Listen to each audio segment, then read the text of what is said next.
Hello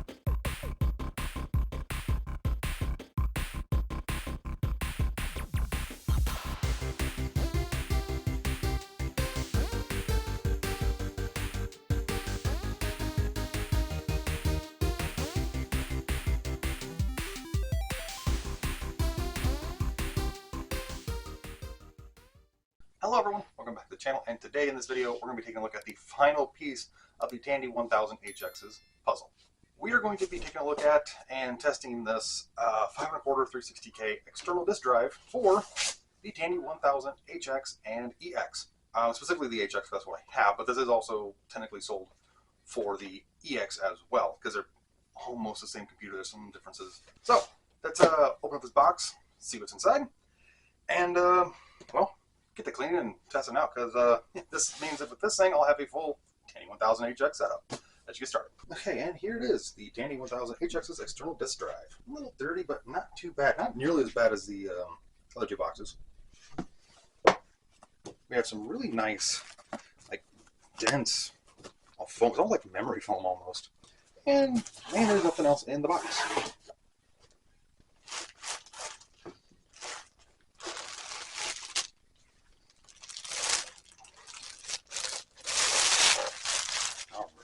And there it is.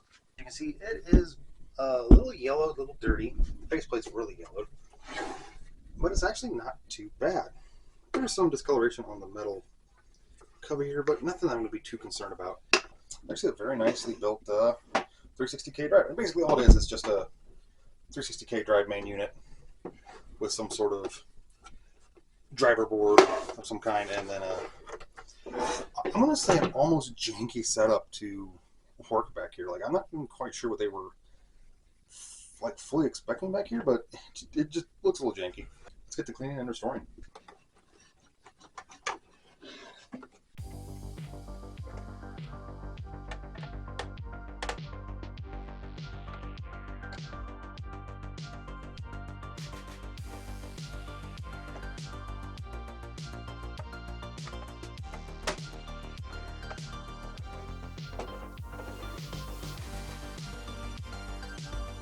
And yeah, that's all there is to it. Just like a pass-through PCB board. Looks like it sends power directly to it. Yeah, it's just a standard. It's a standard THAC FD58 or THAC FD55BV221-U, which that's actually very similar to the one that I've been using for my grease weasel. Just a different faceplates.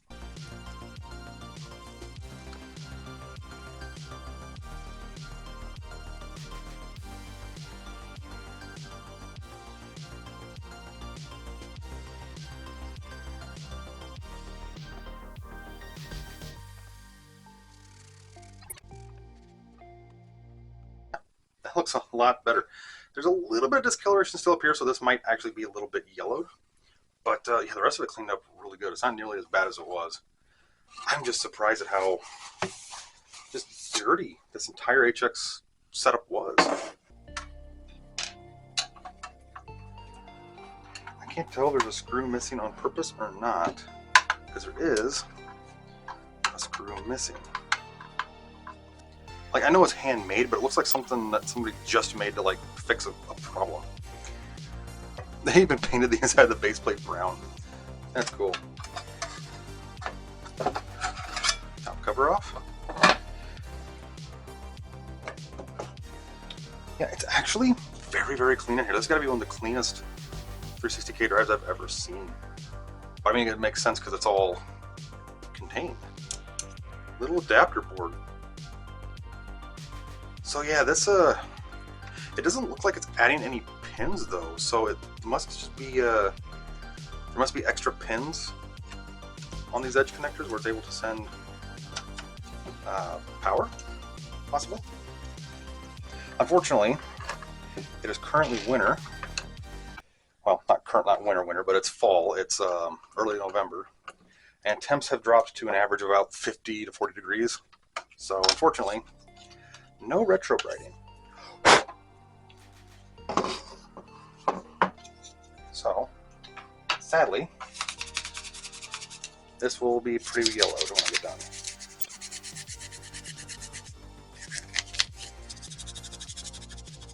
We'll also give it a good cleaning. We'll Rubbing alcohol on a cotton swab to clean the drive head.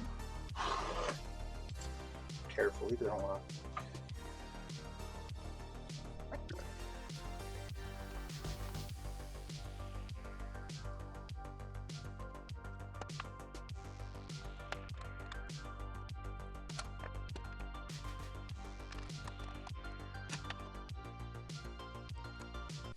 It's actually a really simple yet elegant design for a external drive, because I mean, it's the bottom case is painted inside and out. It's self-contained. There's really not a whole lot to go.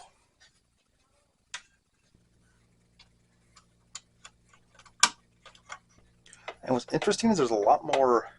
There's a couple more holes here. So I kind of wonder if this particular drive design, if they also intended for there to be a 3.5. I'm kind of wondering, I'm kind of curious, these are that adapter board. There looked like some pins for the 34 pin style floppy drive, the 3.5 inch drive. So I kind of wonder if I could find another one of these and rip the guts out of it, and that's, you know, maybe one that's damaged, and find a way to put a 3.5 inch drive. That way it has an external 3.5 inch drive too. Now that would be super useful because it can't handle high density, and I don't have any double density 3.5 inch drives, but it still would be kind of a neat, you know, idea.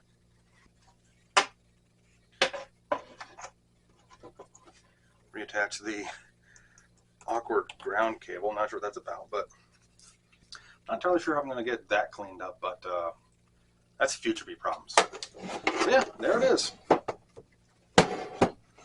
So yeah, there it is. One cleaned and restored external 360K drive for the Tandy 1000 HX. So let's go plug it in and see if it even works. I mean, this might have just been a waste of time.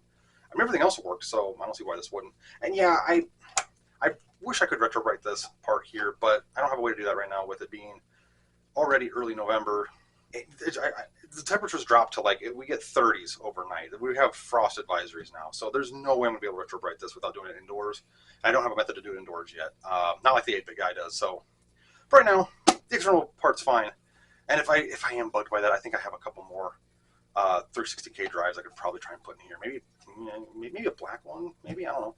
Anyway, let's go try it out. And here we have my Tandy 1000 HX all set up next to the 5170 K Pro and the 5150. And yeah, let's just see if everything works.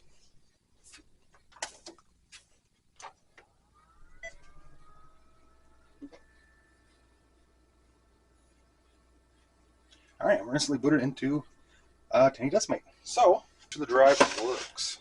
And I've got some software. Is this the right one? Okay, yeah, we have. Let's just try Compact Portable 2 stuff. Okay, so the only software I have in this binder that's 360K is DOS, like MS-DOS, PC-DOS, all that kind of stuff. Not really a great way to test out a floppy drive. I mean, it would at least read the directory, but I want to exercise it a little bit. Let's try Planet X3. And yes, I know it's... a lot of people use Planet X3 to test stuff, but it just works on these old machines, so why not? View programs on drive BF5. Well, lights up. Ooh, it detected PX3. Look at that, it's running.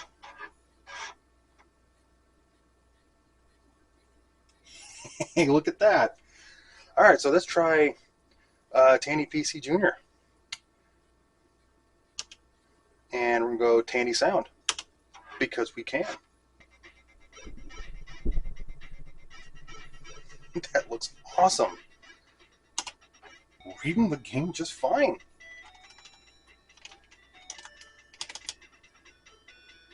Yeah. Let's try a few more things, see if it actually really does work. I mean, obviously it's working because it's reading, but I want to try more than just Planet X3 here. Let's try Kermit 3.14. In case you're wondering why, it's because I have a future video coming up that involves Kermit and Bananacom. So, directory. Look at that.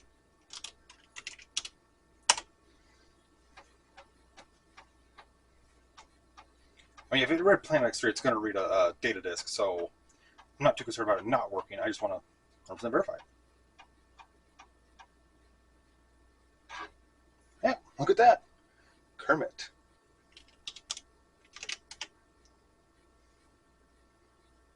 Yeah.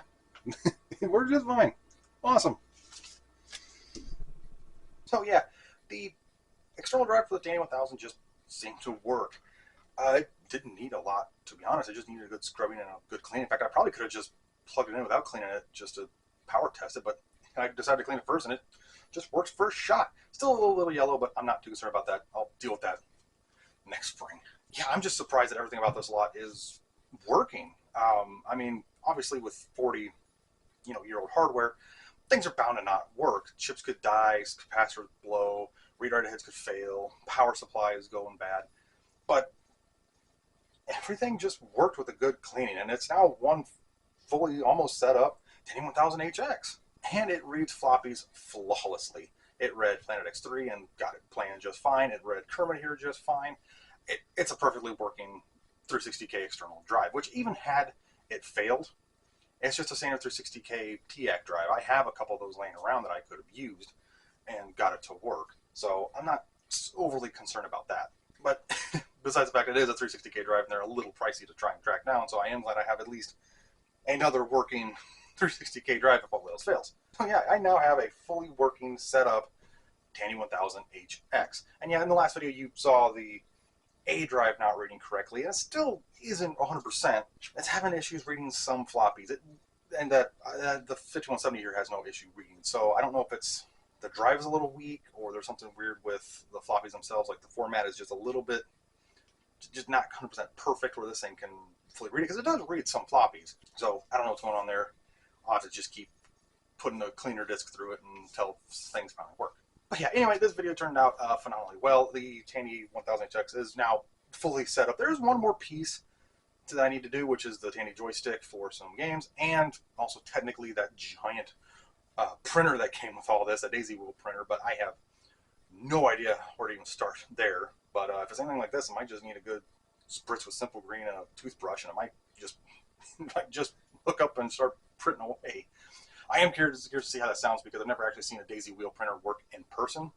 I've seen the dot matrix printers work in person with my image writers, so I kind of want to get that going now that all this is set up, but that's a way future project. I'll be on the lookout for this thing more in the future, especially some upcoming videos. I have some stuff coming up that does involve Microsoft Kermit here and Banana Comps that this machine is going to be used for, as well as all of these, so be on the lookout for that, as well as some other video game based stuff in the next few videos, because I've got the game room set up better now, so be on the lookout for that, as well as a few other floppy themed videos that I have going on. I am going to be fixing the floppy drive on the IBM 5150, testing a few things out on that. I'm going to be testing out some keyboards that came with that retro lot, and maybe even get the Apple IIe powered up and everything with one of the Duo discs, and start reading through some of them unknown Apple II floppies and seeing what's on some of them. And if they're good, then put them in a pile to be formatted. And if they're bad, do something with them. So yeah, I got a lot of videos coming out in the future and a lot of fun projects. Can't wait to get to them. So with that being said, thank you all so much for watching this video. Really hope you enjoyed this quick look at this Tandy external drive.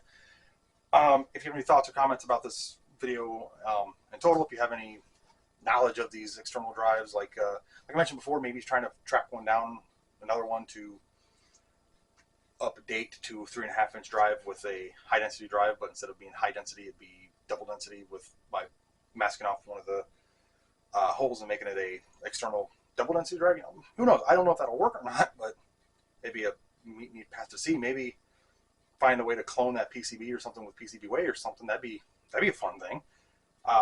If it's not already out there, it might already be. I don't know. Have to do some digging. We'll have to see. But anyway, again, like I said, thank you all so much for watching the video. Really hope you enjoyed it, and I'll see you in the next one. Thanks for watching.